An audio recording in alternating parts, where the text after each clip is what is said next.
Okay. Good afternoon, everyone. Bonjour tout le monde. Thank you for joining us here today on this glorious summer day in September. We're thrilled to be hosting, and thanks to all of you for being out here today in the sunshine, getting your vitamin D before winter kicks into gear. It is great to be here today. I'm Gregor Robertson, Minister of Housing and Infrastructure, and honored to be here today with the Prime Minister, with so many of our colleagues and so many leaders from the home building industry, the experts building Canadian homes. Housing affordability is one of the largest challenges for Canada and Canadians. The housing crisis has deepened over several decades, impacting communities across our country. There's not enough non-market housing to meet the needs. Homeownership has become unattainable for too many, and productivity in the sector is low, which is driving up costs. We need a major shift to make safe, sustainable housing available to all Canadians. Solving the housing crisis means addressing the challenges in big cities and responding to the needs of rural and small communities as well, from Vancouver to Val d'Or and Toronto to Thompson, Manitoba. Today, we are here to respond to these challenges and build at a scale not seen in generations. Over the summer, I met with home builders and leaders in the housing space. I also engaged with many government leaders, provincial, territorial, Indigenous, and local, to ensure we're forging the partnerships that will ready us for the task at hand. And from our conversations, it's clear to me that when it comes to building more affordable housing, we are all in as Team Canada.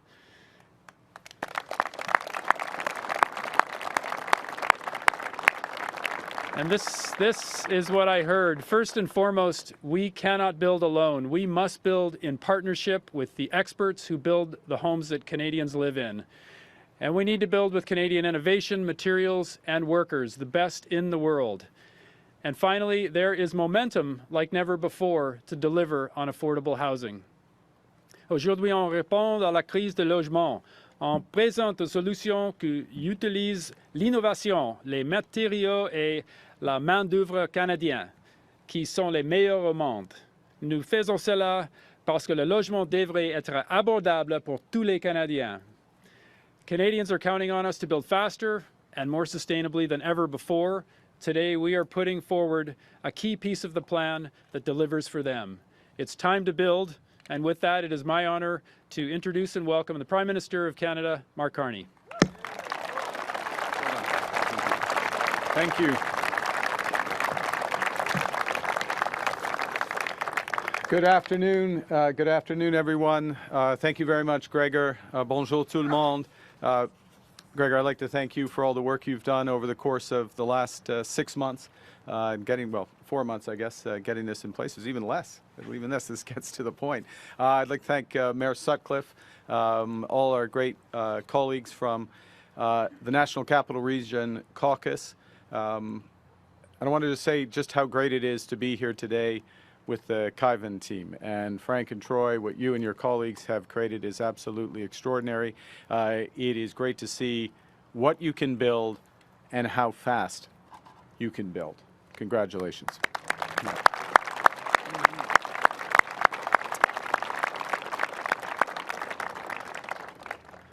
We are tantalizingly close to my riding of Nepean. Just across there. Very proudly in Anita's riding. Yes, Anita Vandervelde's riding of Nepean West. But in Nepean, it is the proud home to Kaiven, one of Canada's most successful developers, manufacturers, and home builders. It's one of a new breed that are driving a Canadian industrial revolution in home building, one we need. Kaiven is scaling up their plant from around 6 homes per day present to 38 per day by the end of the year. That is 10,000 homes a year built in their factory in Nepean.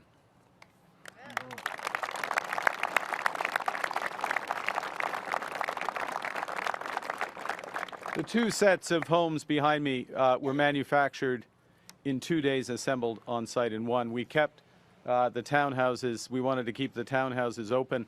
We held back the workers from finishing it so you could see how things fit together, how the computer design fits together and tailors the structure. The one over there is being shipped to Nunavut, and I'll speak more about that project in a moment. Cavan est la preuve de savoir-faire canadien dans la construction des maisons de l'avenir. Leur rapidité, leur rigueur et leur engagement envers l'innovation sont les raisons pour lesquelles nous sommes ici avec eux aujourd'hui. Exactly 6 months ago today, Canada's new government was sworn in for the first time. And on the steps of Rideau Hall, I promised that our focus would be action and change. And we immediately began to deliver that change. On day one, we canceled the consumer carbon tax, which had become too divisive. And that helps bring down gas prices for all Canadians. Et après l'élection générale de notre première session parlementaire, nous avons réduit les impôts pour la classe moyenne, éliminé tous les obstacles fédéraux au commerce interprovincial et adopté la loi sur la construction du Canada afin d'accélérer les grands projets d'intérêt national. Cet été, nous avons conclu de nouveaux accords avec nos partenaires et alliés pour diversifier nos échanges commerciaux. In June, we struck a new EU-Canada partnership that will expand and deepen our trade, defense, and energy, as well as our commercial relationships.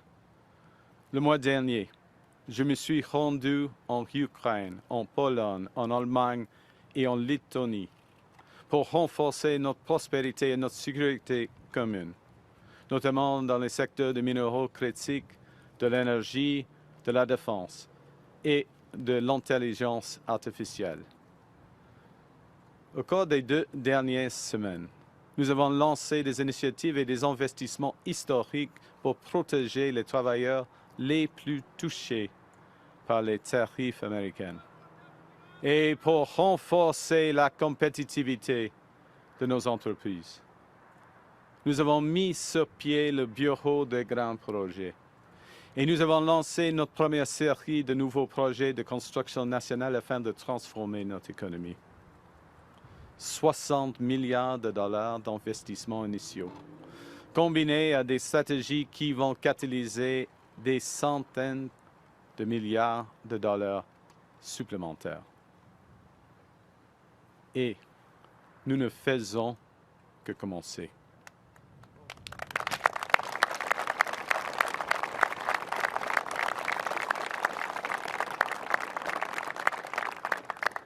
The change is just beginning.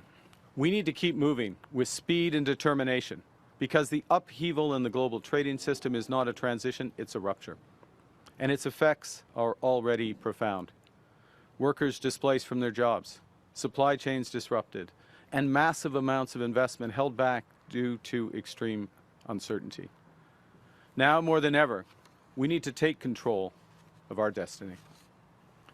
Dans cet environnement marqué par les bouleversements, le nouveau gouvernement du Canada se concentre sur ce que nous pouvons contrôler. Donner plus de pouvoir aux Canadiens en renforçant notre pouvoir économique. We're transforming Canada's economy from one that had become too reliant on a single trading partner to an economy that's more diverse, more resilient, that's built for Canadian workers and their families. The Canadian government's 7 core missions will build our economy, protect our workers, and empower Canadians to seize the opportunities that will arise from this transformation. We won't just manage through this crisis. We will prosper from it.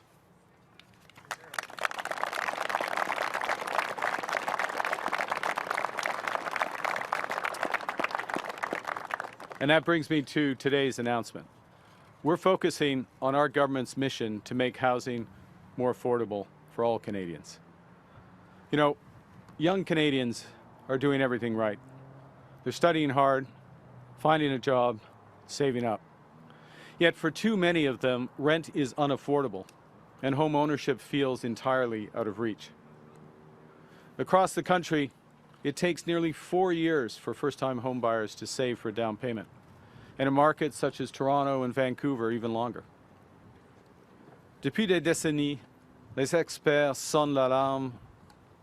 Le Canada n'a pas assez de logements parce que nous ne bâtissons pas assez et pas assez vite.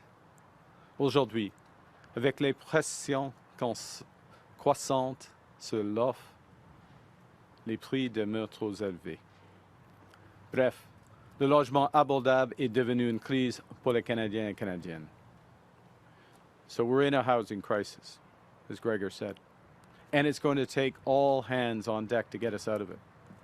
Our private sector, our provinces and territories, municipalities, nonprofits, and Indigenous partners, all working together to speed up and scale up home building to build the affordable housing that all Canadians deserve. And so today, Minister of Housing and I are proud to launch Build Canada Homes, a new federal entity that will supercharge housing construction across Canada. Build Canada Homes will do several things. It will help fight homelessness by building transitional and supportive housing in close partnership with provinces, territories, municipalities, and Indigenous communities.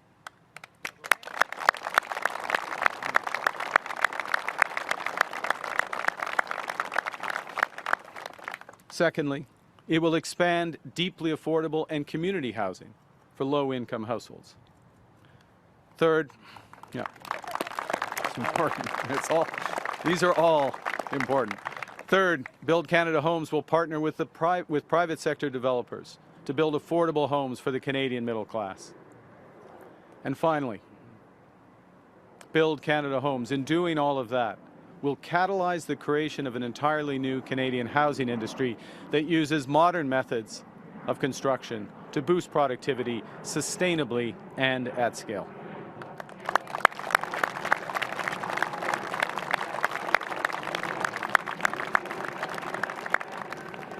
So how we do that? Well, Build Canada Homes will offer flexible financial incentives. It'll approve large portfolio projects and quickly leverage public lands for housing so projects are de-risked, approvals are greenlit, and builders can do what they do best, which is to build.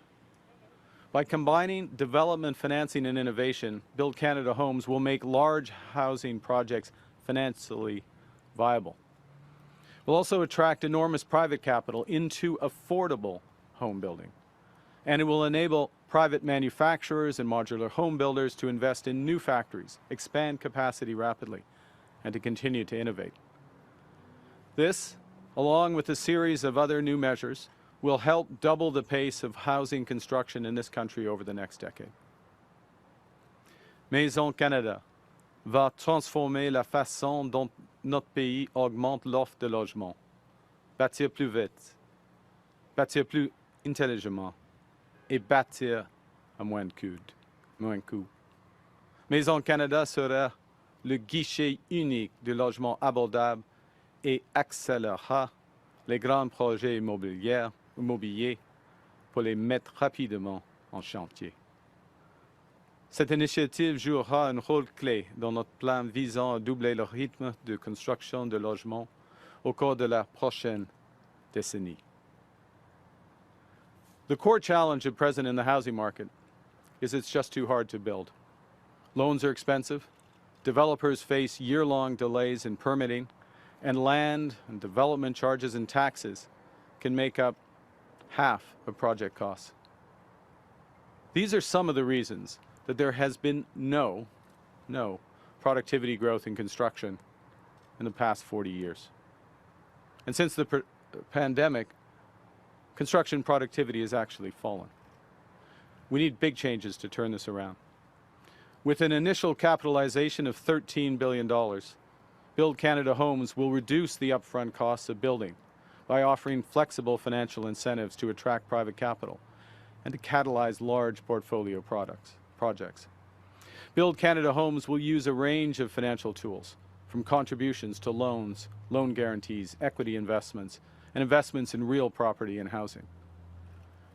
To streamline approvals, Build Canada Homes will greenlight projects in bulk. So instead of developers needing to submit dozens of applications separately, large portfolios of projects will be approved all at once.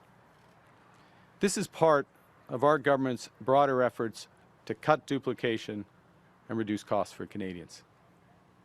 Multi-year deals will create steady demand so developers can plan, expand, and build more homes. And modern housing factories can build the capacity that we need. To reduce the cost of construction, Build Canada Homes will maximize the use of public lands. The Canada Lands Company will be transferred to the Build Canada Homes portfolio. Yeah. A big deal. Yeah. That's going to streamline construction on public lands. Let me put this in a bit of context.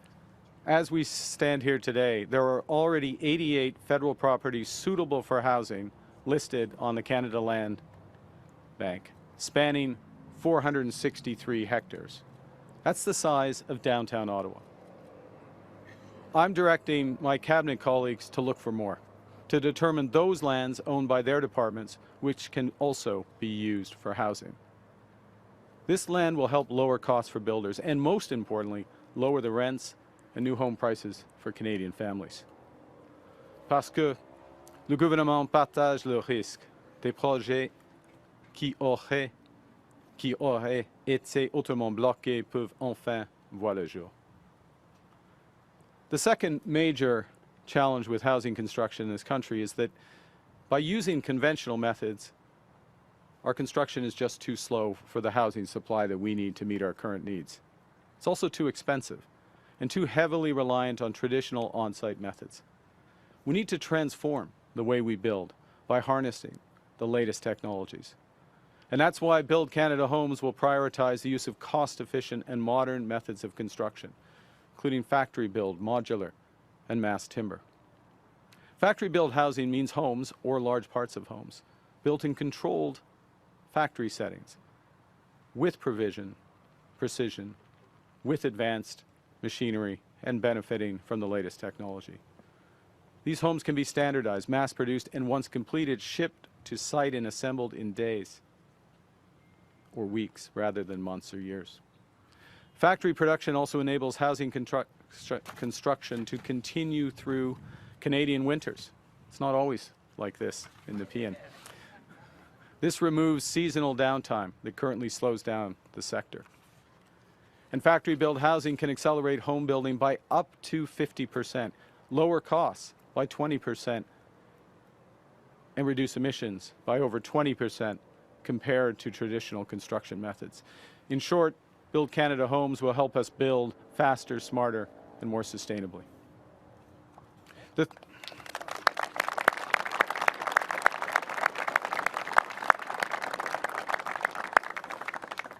And the third challenge for Canadian home building is our supply chain. Right now, the situation is that Canada exports raw materials such as timber, steel, aluminum, largely to the US. And then we import finished products such as windows, panels, and prefabricated units at a much higher cost. In effect, we are paying other countries to convert what we already have into what we really need. No more. No more.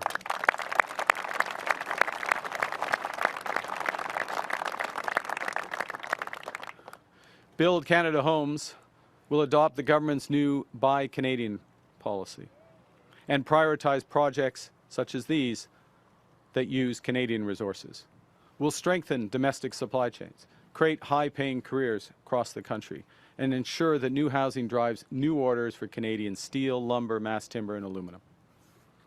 Nous créerons une toute nouvelle industrie du logement au Canada, non seulement pour bâtir des maisons, mais aussi pour exporter des maisons modulaires fabriquées au Canada, des produits de bois et des technologies de logement. Now, it's a big job ahead for Build Canada Homes to supercharge affordable housing development and create that new industry in Canada. It needs a strong and experienced leader. And that's why the Minister and I are pleased to announce that Anna Balau will be the new CEO of Build Canada Homes.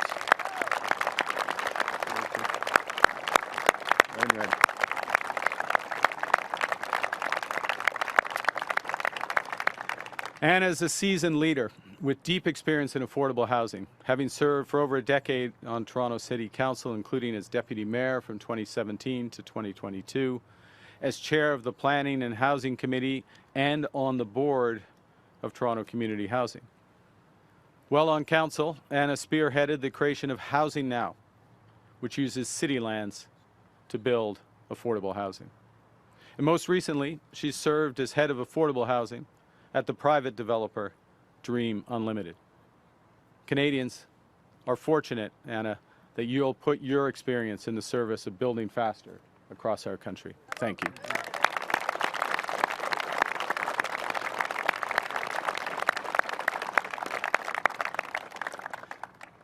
And notice that in a sense of urgency, Anna's here on a Sunday. We're all here on a Sunday. We are getting straight to work by announcing the first 4 investments and initiatives of Build Canada Home. First, as we begin to develop the public lands in Canada Lands portfolio, we will make good on that promise to prioritize modern factory-built housing. To begin with, Build Canada Homes will develop 6 sites to build 4,000 factory-built homes on federal lands, with additional capacity on those sites of up to 45,000 units. The first tranche, moving east to west, the first tranche of those sites will be in Dartmouth, Nova Scotia, Longueuil, Quebec, Ottawa, Toronto, Winnipeg, and Edmonton. What BCH will do is employ a direct build approach, overseeing and leading construction projects focused on affordable mixed-income communities. The second thing we're going to do out of the gate is to help protect existing affordable rental housing. The $1.5 billion Canada Rental Protection Fund will be launched under Build Canada Homes. Yeah.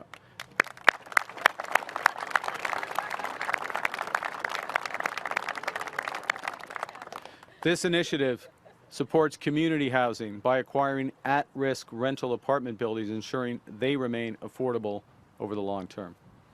It also aligns Build Canada Homes' broader mandate to grow the supply of affordable and non-market housing, not just by building new homes, but by preserving the ones on which Canadians already rely. The third thing the Build Canada Homes will do out of the gate is allocate $1 billion for new capital investments in supportive and transitional housing for those at risk or experiencing homelessness.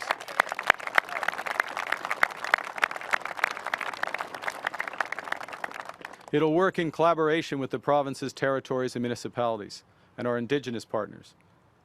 We will pair those federal investments with employment and healthcare supports for those people.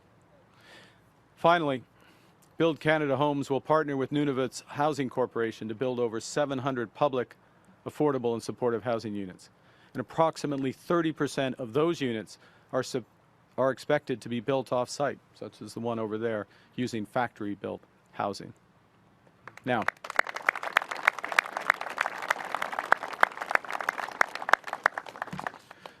Build Canada Homes will announce a series of additional projects across the country in the months ahead, leveraging those public assets, public lands, partnering with the private sector to build at scale. Chaque dollar fédéral investi dans les Maisons Canada se multipliera en attirant des capitaux privés, des investisseurs, des promoteurs afin d'élargir l'offre de logement. Nous mettons en place les conditions pour catalyser un maximum d'investissement et permettre aux bâtisseurs de bâtir grand et de bâtir maintenant. Le Canada peut accroître considérablement son offre de logement abordable et devenir un chef de file mondial en matière d'innovation dans le logement, y compris les techniques de construction, les matériaux durables et la fabrication de pointe. Les Canadiens doivent savoir que la route à suivre ne sera pas toujours facile. Cela demandera une mobilisation nationale comme on n'en a pas vu depuis la fin de la guerre mondiale. Un changement de cette ampleur n'est pas facile, jamais, mais c'est essentiel. Et pour un Canada uni et déterminé, c'est réalisable.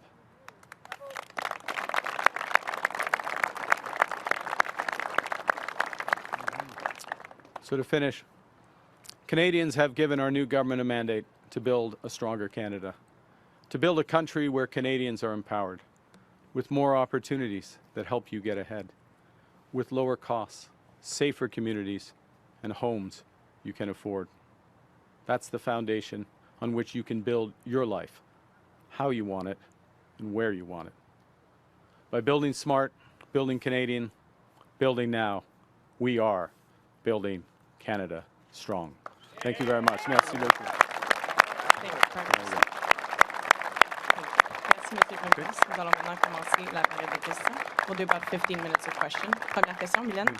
Bonjour, Mylène Crête de la presse. Quel est le prix d'un loyer abordable mensuellement, selon vous?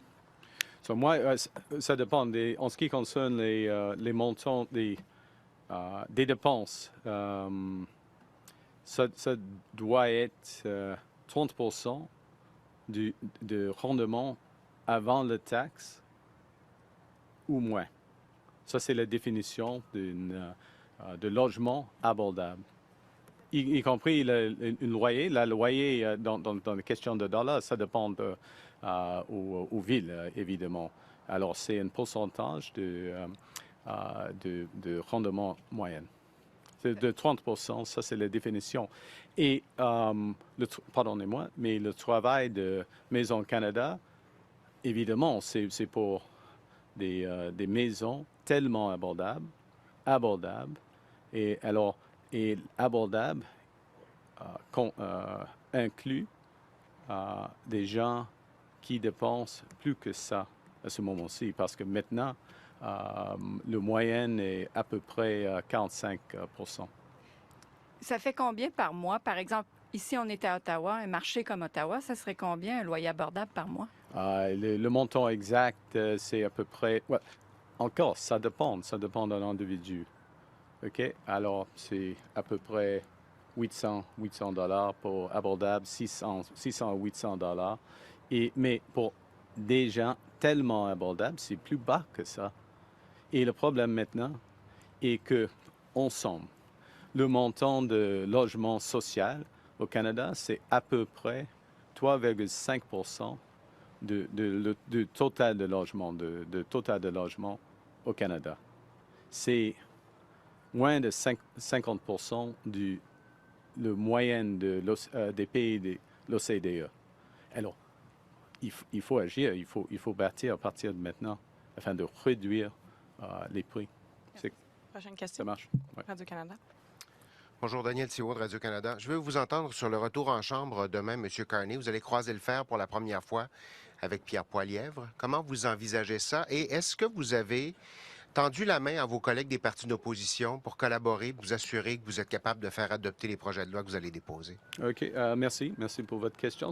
Oui, c'est la première fois aux Chambres de communs. C'est pas la première fois d'avoir une discussion avec M. Poilievre ou les autres politiciens de l'opposition. C'est un moment, ce qui est intéressant à ce moment-ci. On est capable de travailler dans une étroite collaboration avec tous les premiers ministres des provinces et territoires. Aujourd'hui, à ce moment actuel, on peut travailler dans une étroite collaboration avec des syndicats, avec le secteur privé, avec les universités, avec les chercheurs. On espère qu'on peut travailler. Je suis prêt de travailler dans une étroite collaboration avec des partis de l'opposition. C'est possible à travers le Canada. C'est évident. I'd like to hear you in English as well on that, but you didn't answer the part. Did you reach out to them already? Est-ce que vous l'avez, les autres partis d'opposition? Il y aura des discussions avec des chefs de partis d'opposition pendant les prochaines semaines, ça c'est sûr, bien avant le budget fédéral. Ça c'est le moment. Par exemple, j'ai eu une conversation sur un autre sujet, bien sûr, mais j'ai eu une conversation avec M. Poilievre vendredi soir. In English. Which part? The whole thing. The whole thing. I think I'm going to focus on the core of your question, if I could, which is about cooperation with the opposition parties as we start the new session of Parliament. And my observation is that this government is cooperating with every province, every premier, myself with every premier of the provinces and the territories. You see that time and time again.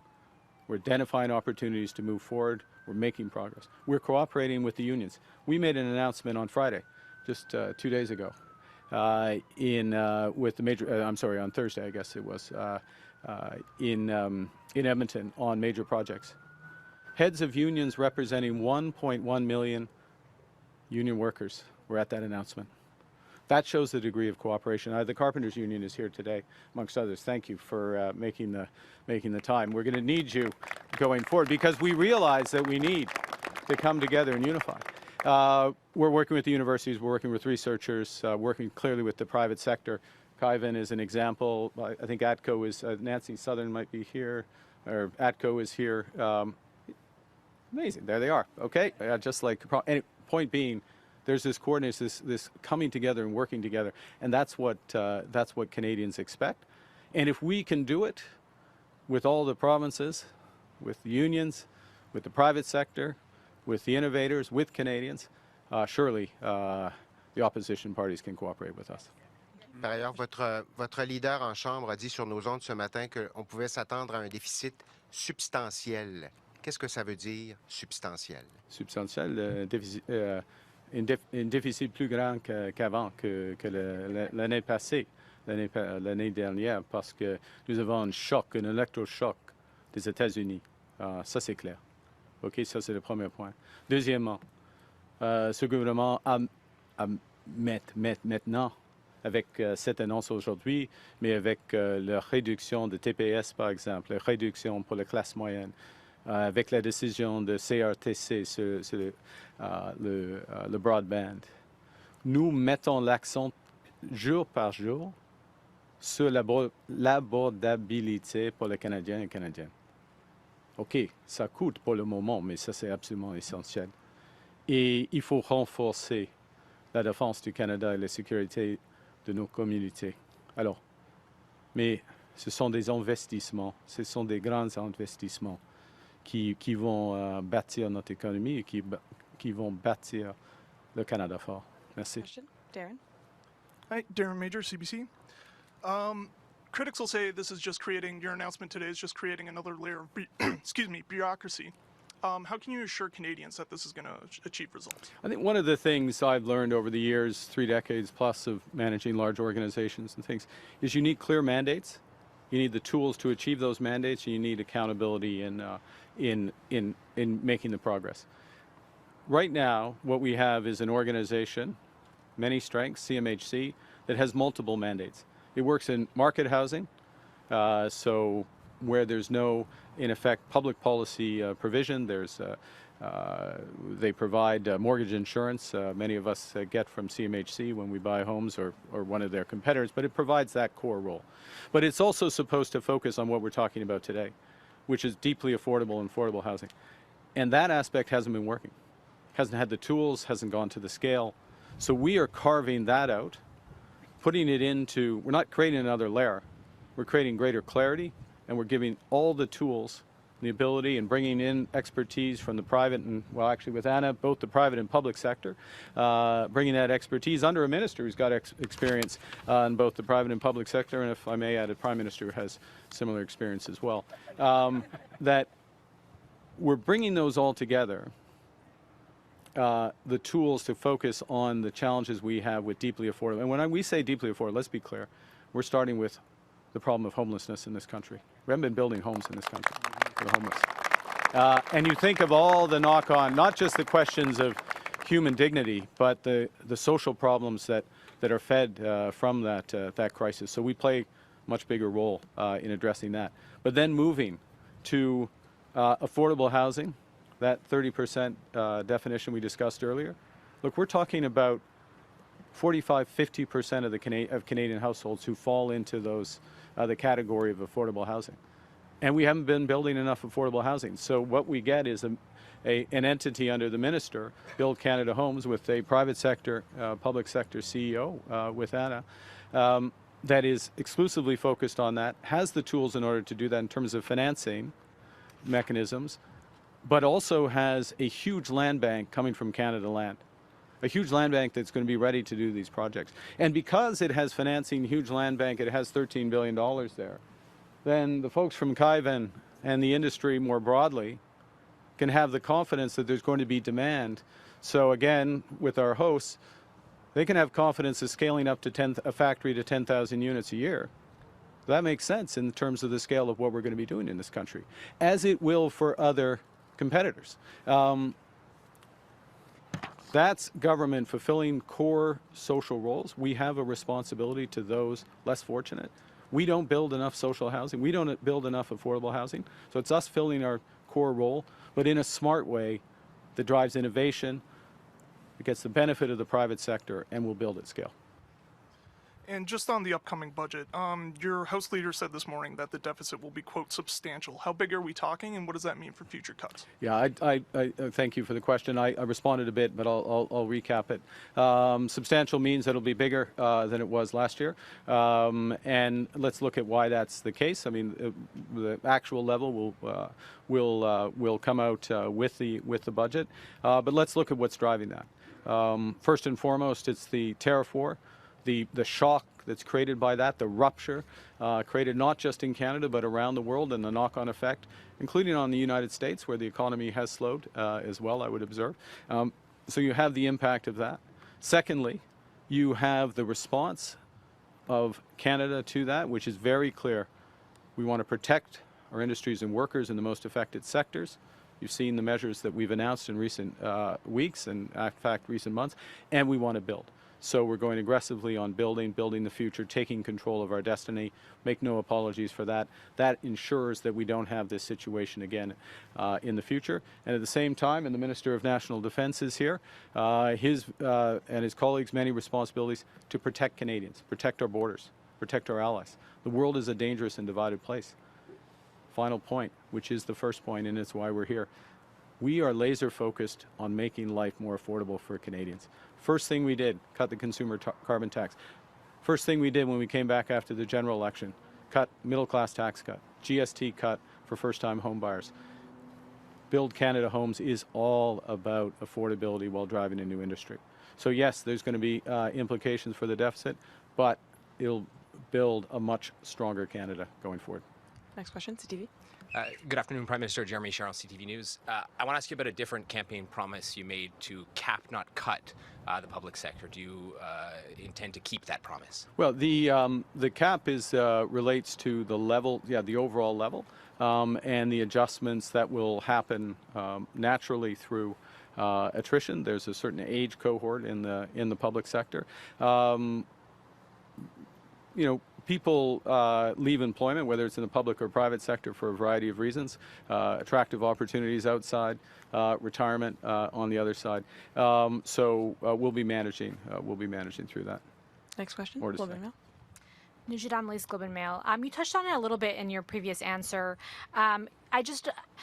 The non-for-profit housing sector is very happy with the focus of Build Canada Homes, but the average Canadian might look at this and be like, well, non-market housing, that's not me. Can you explain why the government is stepping in specifically on non-market housing in this way? And I'm going to squeeze in a second question. Sure. Are the $13 billion going to be on the investment ledger of the budget? Thank you. Excellent. And thank you for asking it that way, because it's very important that we're absolutely transparent and clear what's on the investment ledger and what isn't. Virtually all of that amount will be on the investment ledger of the government. The Rental Protection Fund will have some different elements, because what we're doing is protecting something as opposed to building something, if that makes sense. Very important, but you get a different it's called scoring in the system. And then the other thing is, when you're building a home, you don't expense the whole cost of building the home at the time, right? Because you're creating an asset, so there's an element of difference between what cash goes out and what shows up in the budget. It's the same thing as if you're when we're buying military equipment. We don't expense the military equipment immediately because it's used over several years. So there's that distinction for the two. Why should Canadians care? I'll give two answers to that. One is the scale of, or the spectrum of Canadian households that are in need of affordable housing. It's in effect, it's Canadians with median incomes less than $90,000 a year, household incomes. So even two earning families, household incomes and less. That's just under 50% of Canadians' households. Just under 50%. That's part of the scale of the problem we have. Okay, it's not just, you know, quite often with respect, the housing market is talked about in terms of condos in our major cities, $1 million homes, 1.3, you know, there's proposals for, let's cut the GST on $1.5 million homes, etc., for any home. That's a conversation that's totally detached from the lives of half of this country, the homes they have, or those who are trying to reach it. We're not detached. We are very, very focused on that. And the second thing I would say in my answer to your question, that's an interest of people. That's 45% of Canadians. But Canadians are generous people. Canadians care about homelessness. They care about people in transition. They care about our communities. And they recognize that there are deep challenges in our communities, many of which are at least contributed to by the state of our housing market. And that's why we're acting. Last question, David. Good afternoon, Prime Minister. David Baxter with the Canadian Press. You know, some people may be watching this right now, hearing the plans to build thousands of more homes, and part of the reason why we're seeing such inflated home prices right now is that supply factor. Now, while the focus is on non-market housing here, do you anticipate these plans having any impact on the existing home values? Yeah, I think I'd answer it this way, David, which is that we're in a situation right now where we need to build substantial more homes. And let me justify that point. Part of it is what we all see every day, just house prices relative to people's incomes. Young Canadians having to save 6, 8, you know, maybe longer years for that down payment. And then the risk of a very large mortgage and that weighing on them. You know, the CMHC, I'll use a third party, CMHC estimates that we need to scale up, not overnight, but we need to scale up the amount of home building that we're doing in the country by about 200,000 more units a year. So we're building 240,000, 250,000 homes per year right now in Canada. Bounces around a bit, but it's basically that. That needs to move up to about 450,000, according to CMHC, to get the affordability levels back to what people can manage. And so they're not buying a home on the expectation the home will keep going up. We're a long way from that, which is why we're taking bold measures like this. We're taking other measures, some that we've announced, others we'll announce in the budget, to help the broader housing market. And the last point, to get to your price question, there's two ways you drive affordability. One is income. So the overall strategy of building Canada Strong is central to making things more affordable. We're finally in a position in the last 6 months where incomes are growing faster than overall level of inflation. We've got a long way to go before we're back anywhere close to affordability. And that aspect has to be driven by the supply side. So we're very early days of addressing the supply side of the housing market. Thank you. Thank you so much. Just put it under press conference. C'est ce qui va faire notre conférence de presse. Merci. Okay. Good. Well done.